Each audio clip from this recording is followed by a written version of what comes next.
We're hitting just about 80 miles an hour in this car. We could probably reach 100. It's built for going real fast on a cone track. These tracks are way different from normal race car tracks. They're much tighter. They're way harder to drive. You really have to train yourself to think faster and to move faster. I have about 7 years of karting experience. Now I'm a driver for SAE. The Society of Automotive Engineers is an international organization. They play a huge role in a lot of industry standards. And because they're so involved with a lot of the big companies, there is an effort made to create these collegiate competition series for the purpose of developing students who are ready to go into industry and take on the hard jobs that need to be done. Here at Texas A&M, we pride ourselves in starting from scratch each year. So we basically just start the year with a clean slate. We don't look at old cars, old models. And what this means is that every engineer gets to see the entire design cycle, all the way from your blank slate to your initial requirements, to your first sketches, your first models, to your 47th iteration, to your finished product that you've installed on the car.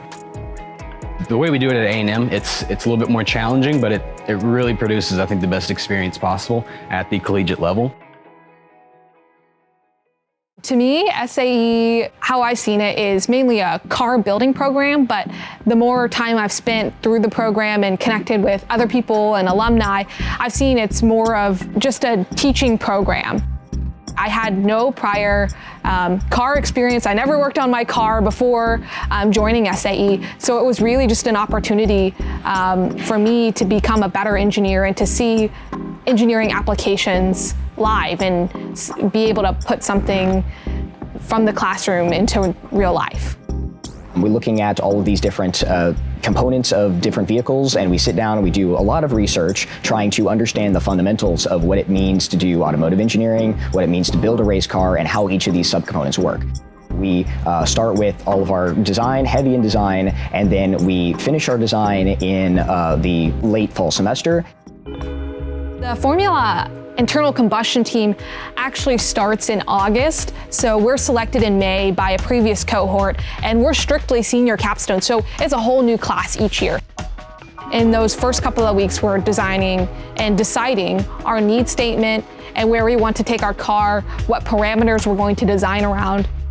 I remember after our first design review, we spent 3 weeks just in the computer labs from any free chance that we got trying to CAD our entire car, and that's pretty much when 90% of it came to fruition, was those 3 weeks before our second design review. The ultimate goal is by spring break, we have our car ready to be tested and working out different kinks that we can't foresee as engineers. Our testing process, first we do driver selection. So A&M has a very heavy recruitment process for drivers. The drivers that are selected, we do testing time on our actual vehicles. So for every year when we finish designing a car, we'll go out to Torellis or some other place in College Station that we have a relationship with, and we'll set up mock tracks, where we'll set up these cone tracks where we'll be able to do some endurance runs. One of the things that is super critical in getting success in our project teams is being able to give drivers the ability to drive these cars, and that success we found is fundamentally important because drivers being able to be comfortable and being able to know the car and understand the car and being able to drive the car as an extension of themselves, it has made the difference in first place and last place when it comes down to the actual racing. One of the big things that we want to do is make sure that we're meeting our drivers' needs, because not all drivers are running the same race. So being able to push the car is extremely important. Also, just being familiar with the different aspects of the car, and a lot of students that race for us, they come from a racing background. So they're used to that competition nature, they enjoy racing. When we first get the car together, it usually doesn't run very well. But you can see the progress as we run it more and more. It gets faster, it gets more reliable. I'm looking how the car is balanced, oversteer versus understeer, entry to corner, exit corner, how the powertrain's working, like are there any issues with the engine? Is it overheating? Is it low on fuel? Is the tune good? I'm basically just looking over every aspect of the car and trying to relay that back to the engineers so they can make the proper changes. The FSAE competition is broken up into two parts. First is the static events, which is about roughly 30% of the competition, and that tests us as engineers and also a little bit on the business side. What people are usually familiar with is the racing, and it breaks down into the 4 events. We have 2 drivers that are running acceleration and skid pad, and then the other one is endurance and autocross, and those are totally different races. Acceleration, straight line, skid pad is a figure 8, and then endurance and autocross are more tight cornering.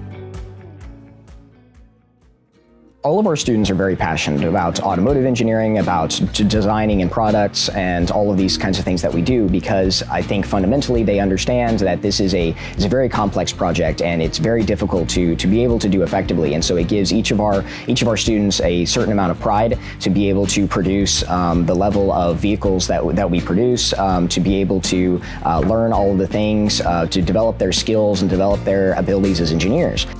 The interesting part about A&M is that we get a lot of people from different backgrounds. So we get students that, have worked on the farm, since they were kids, and people that are race enthusiasts, people that just love cars, and then, people like me that we're just passionate engineers that are looking for a good project. And so because you have all these unique people from different backgrounds, you just have so many thoughts and opinions that can come to the table, especially when you're designing or making really big decisions.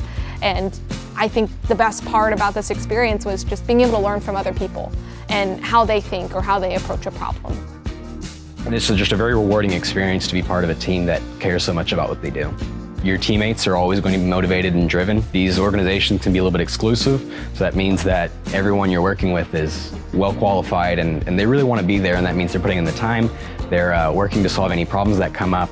There's nowhere else that you can get this sort of hands-on experience at the collegiate level.